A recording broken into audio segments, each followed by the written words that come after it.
Welcome, Dave. Welcome. In this wonderful, wonderful vista, because at the moment we've got a cruise ship coming in, well, not a cruise ship, a working ship coming in, which is going to look brilliant in the background. So let's start with you just introducing yourself and what your business is. So I'm Dave from Northern Design and Digital Marketing. What we do is we look at your online presence, we figure out what's working, we figure out what isn't, and we put in strategies or software or custom applications that will help improve your conversion rates, your online traffic, or just get you seen more about online. Awesome. So what kind of customer, who's your ideal customer? Honestly, my customer base is everything from the bloke in the van round the corner to the software engineering firm based in Newcastle. We work with everybody. We're not, because of what we do, we can work with so many different variations. Marketing is marketing. You can do, the same principles apply, it's just your target audience that is different. So as long as you are targeting the right people and you are tailoring the content, you're tailoring the strategies to the people who need electricians or the people who need menopause support, for example, they're completely different, they're definitely different demographics. But the marketing, the concepts are the same, but the message you tell them, the engagement tools that they use, or the way that they interact with your website or interact with your email campaigns or your software, your text message campaigns, they all differ. And we got to target right, but we can work with anybody. Let's take it back. Where were you born? Where did you grow up? Well, I grew up there. I know you can't see it on the camera, but that street just there is where I grew up. So I've been based in Roker pretty much my entire life until I moved away for a little bit. So I moved to Holland, moved to Manchester, lived in various parts of the world. But Roker in Sunderland is where my life is. It's where it pretty much started. It's where I'm building the business as well. And I think the people in Sunderland are just old school grafters. There's no fluff, there's no pretending, there's no trying to be somebody you're not. You tell them somebody something straight and they take it to heart, they don't take it personally. And I think that's what I love about working up here, is there's no shit. And do you think that's kind of been instilled in you by growing up here? Pretty much, the old school Mackem lifestyle, pretty much. I mean, whenever I lived away, it was always, oh, you're from Newcastle, but nah, you're a Mackem. You can tell by the way I say cookies. Cookies. Cookies. So, what was school like for you? Oh, I was a twat. I don't know whether I'm allowed to swear or not. Of course you can. I was an absolute dick, mate. These are adult interviews, mate. Secondary school, there was 1 year I didn't get suspended. I think it was good because I got my SATs done. I needed to focus on my SATs so I could do music in year 10. Otherwise I wasn't allowed to do music. So I think that's why I had to sit down and actually do something. There was a reason. There was some type of consequence. So what kind of subjects did you kind of really resonate with? Oh, the arts, the musics, the creative sides. Things that didn't have real structure, but also there was some finality to it as well. Like when you finish a piece of art, it's finished to some regard. And I know a lot of artists would disagree with that as well. But I think, weirdly enough, I always resonated really well. I was always good at maths. And art and the creative and maths just don't go together, or very rarely do. And I think that's where that's where I've moved my business to, is I'm the nerd that loves to colour in. And I'm a proper little creative, but the data always backs up the colouring in. So a creative person. Yep. Finished school. Barely. Barely finished school. What was next for you? Went to college and I was thinking, right, I didn't know what I wanted to do. So I was like, right, physics is always a good thing to do, but I also want to do art. So my A-levels were physics, fine art and graphic design. They really go together, definitely. And realised physics wasn't for me, fine art absolutely wasn't for me. I mean, I got on better with physics than I did with fine art. It was too much research. I'm not a research person, I just want to, like, say, colour in. And I was like, I'm not going to do A-levels anymore. And I went and did a music foundation degree. I've got an A-level in drums. I've got a foundation degree in music production as well. So all the sound engineering, nerdy stuff lets me just be a nerd and play with computers all day. Playing drums and playing on the computer was just my perfect childhood, to be honest, doing gigs and playing around. It was amazing. And I still wanted to do graphic design, so somehow I was allowed to still do my A-levels as well as doing a foundation degree. So A2 in graphic design, and then foundation degree in music production, and then A-level in drums. The most weird qualifications you can probably get. So, how did you find university? I went to Stafford. Okay. Moved down thinking like I'm going to move away from the family, get away from it all. And I went for the social life, and I chose the wrong university. The town was smaller than Roker. I mean, the entire city for 3 universities was smaller than Roker. So there's no crack? Absolutely no crack. There was one Wetherspoons, and I think if you compare that to Newcastle, where there's about 50, yeah, there was no crack at all. So after me, did a foundation, and then I was like, right, I'm going to do a gap year up here. Did some work around up the north, got a couple of temporary jobs, and I found out something called Shillington College, and it's like a private art course where they teach you graphic design, but they teach you actually graphic design. And I learned more in 3 months there than I did at 4 years at university. They taught me the actual principles of graphic design, working practices within Photoshop and like all the Adobe suite. InDesign, Illustrator, Photoshop, learnt the suite, and then that taught me basically where to go in graphic design, like the things you actually need. Whereas university taught me how to use C#, and I did a web design degree. Well, yeah, I learned programming, but what's that got to do with design?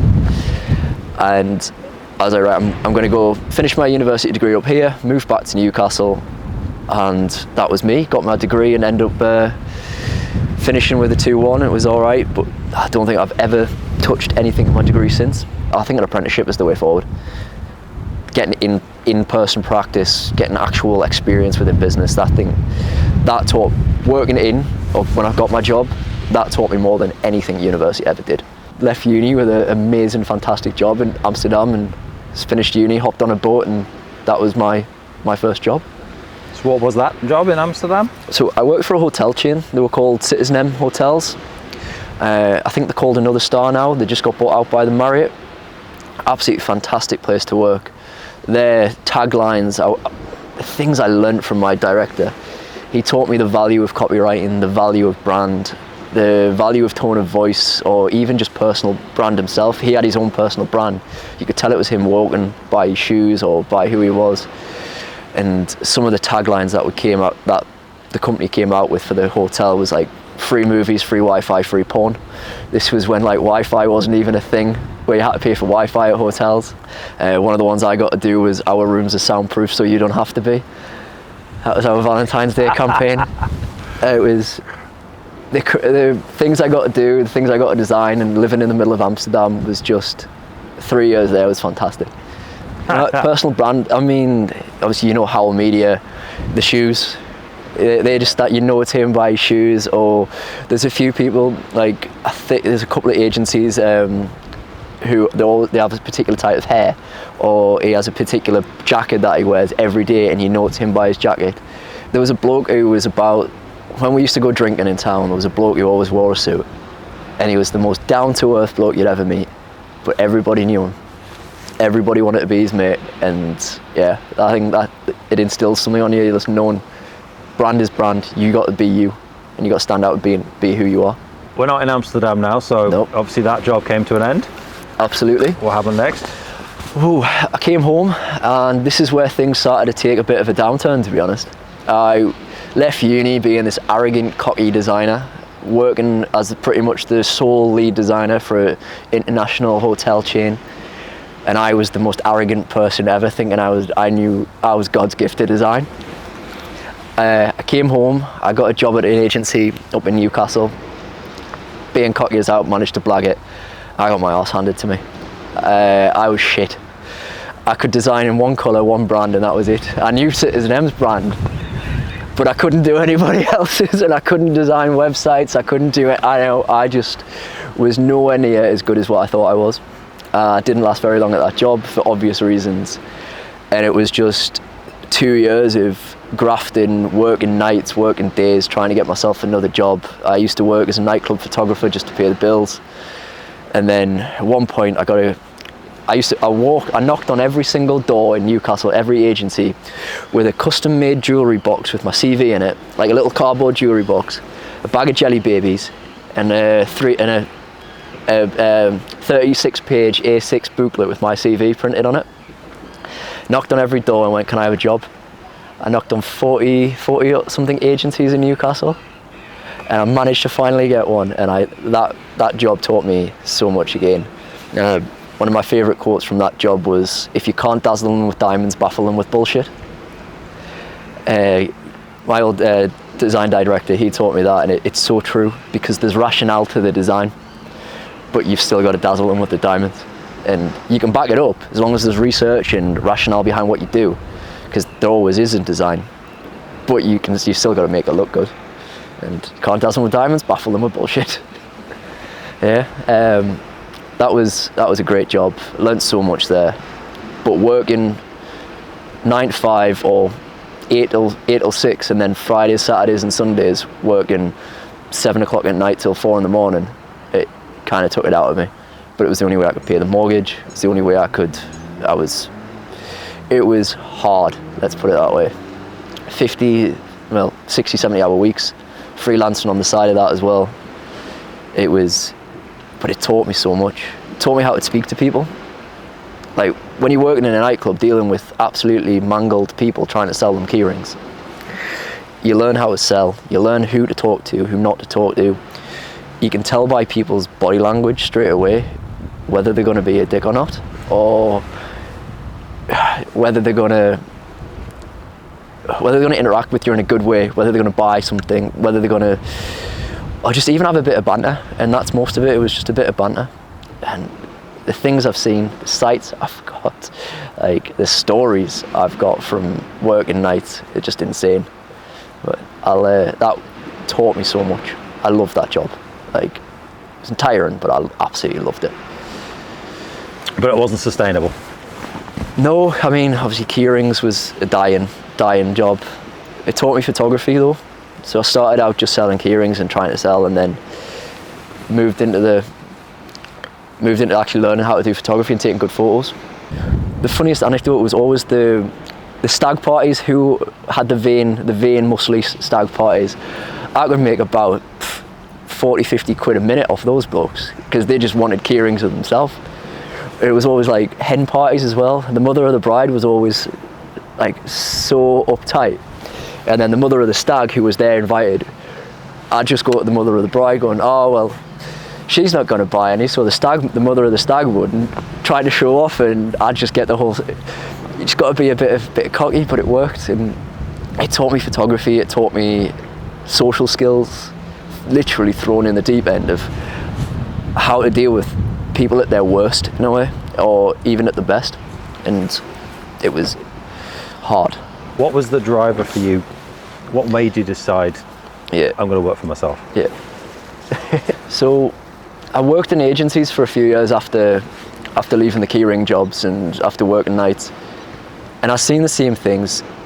It was the similar agencies building terrible or badly built websites, unsecure websites, like with serious security risks, to the point where the company I was working for, if anything happened, was a security risk, or if a breach occurred, it'd be about a couple of £1 million worth of loss because of the way it would have affected them.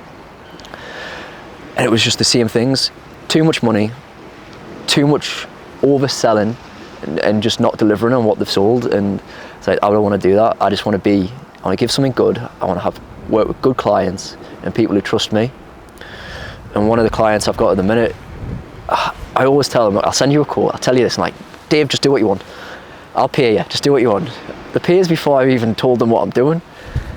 And I just text them, like, we're going to do this is the plan. And they go, and Dave, we trust, and they don't even look. And they're just a fantastic couple of clients. So why do you think those clients trust you that much? Because I don't bullshit them. I don't try and sell them something they don't need.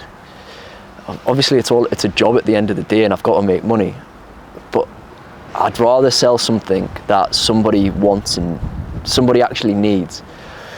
Let's just say you come to me with, I want some Google ads, and we sit down and work out that actually the website isn't where you're getting your traffic, it's your social media.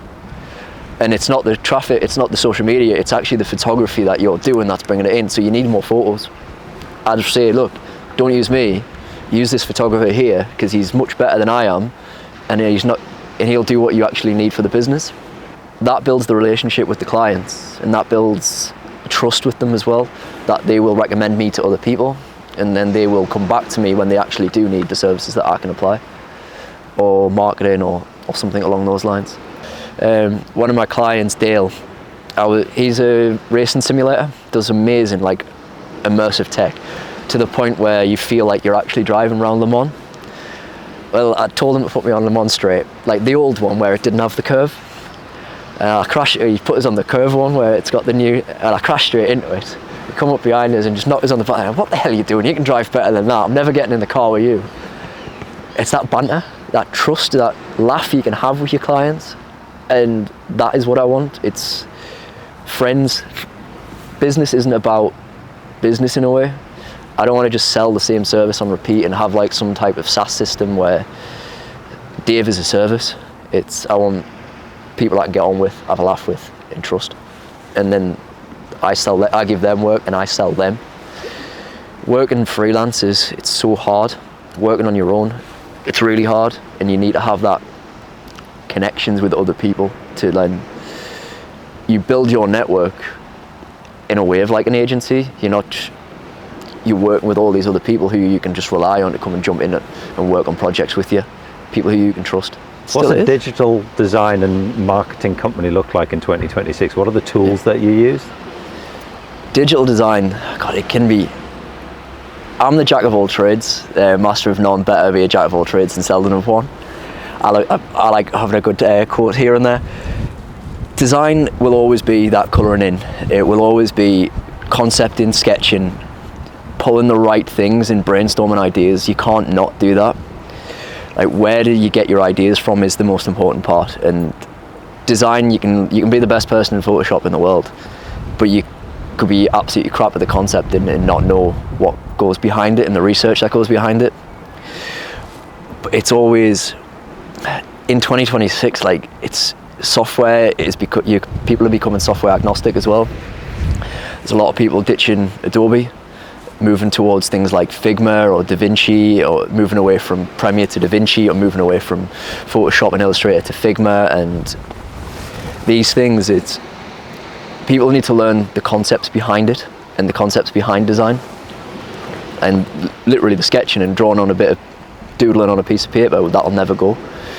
You need to brainstorm the ideas. But when it comes to actually like what can we do now, AI is obviously taking so much, or is becoming such a big part of what we do, and I think it's opening up the arena to lots of smaller creatives to do more, and it's allowing smaller creatives to develop and build and prototype quicker so they can get their concepts out.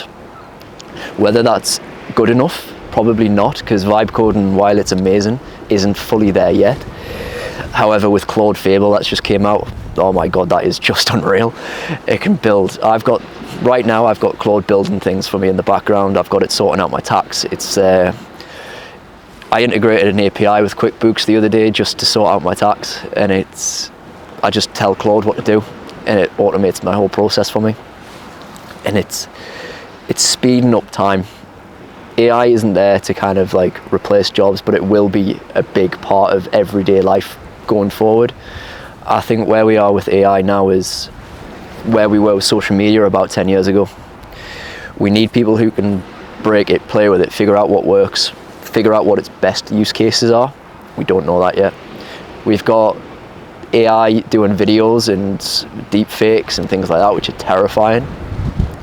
We've got AI doing amazing things with computer research and cancer research and coming up with actual drugs that definitely help people. So there's two sides to the same coin. There's the malicious side of AI, but there's the unbelievable benefits to humanity which it's going to have. And it's where do we find that balance between it all, and what do we use it for? I'm using it to be productive, and it's saving my life. Pretty much it means I've got the ability to do what a team of 5 could, and I can do that from sitting on the beach right now.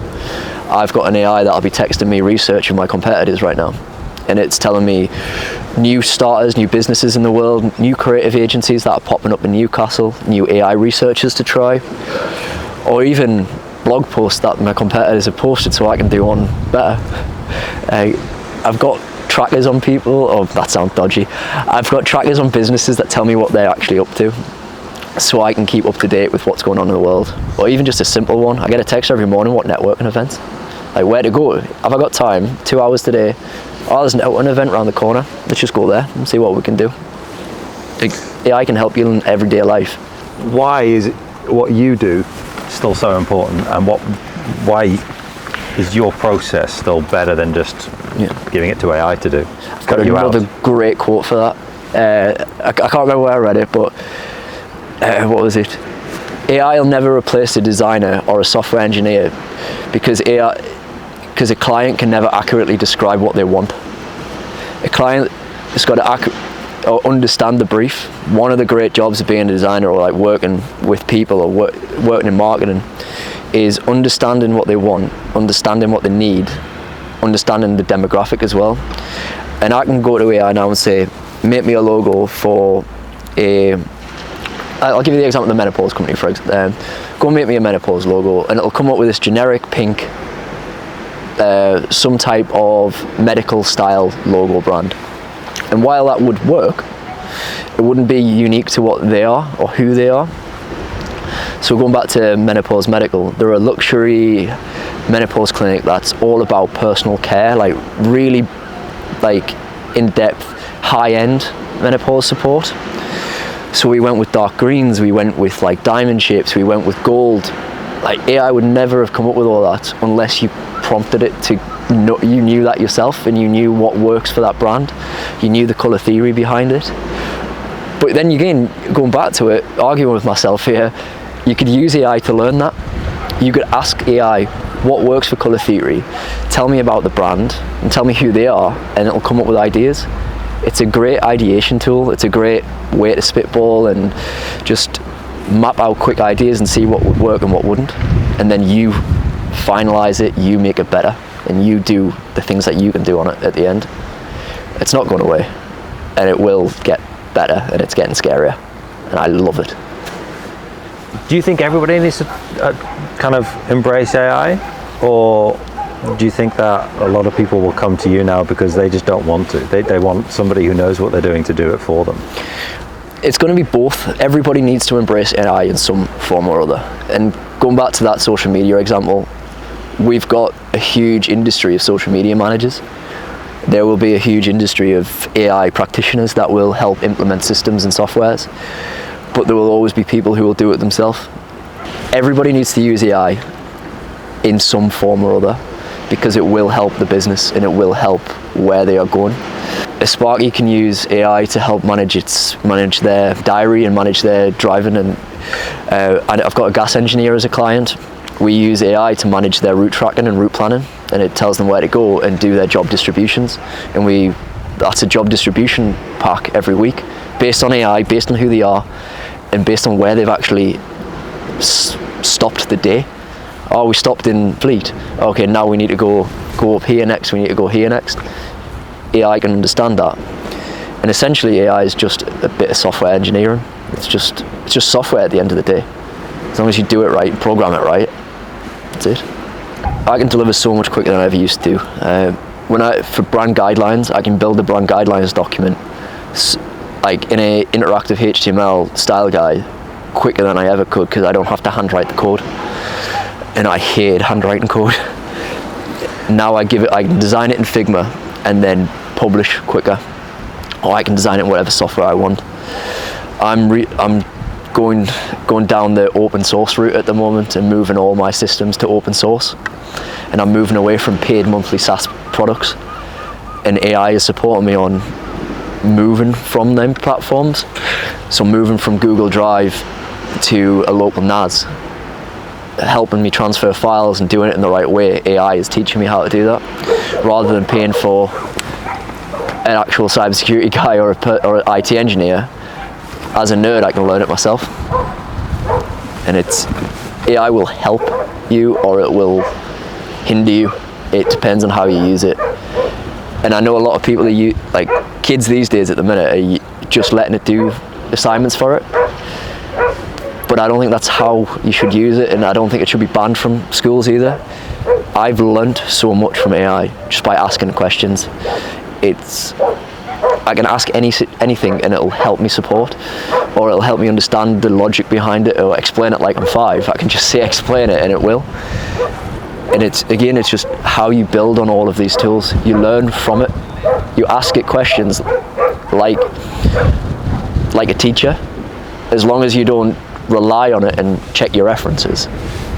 Where a lot of people just say trust in the truth, and I think that's where people don't get it right. Where can people find you? So find me on LinkedIn mostly. You'll see me face about or networking. I'm always networking somewhere, but mostly based at the BIC in the atrium somewhere about getting some food. But just give me a shout at northern.digital or Northern Design and Digital Marketing. Give me a Google, I'll probably pop up.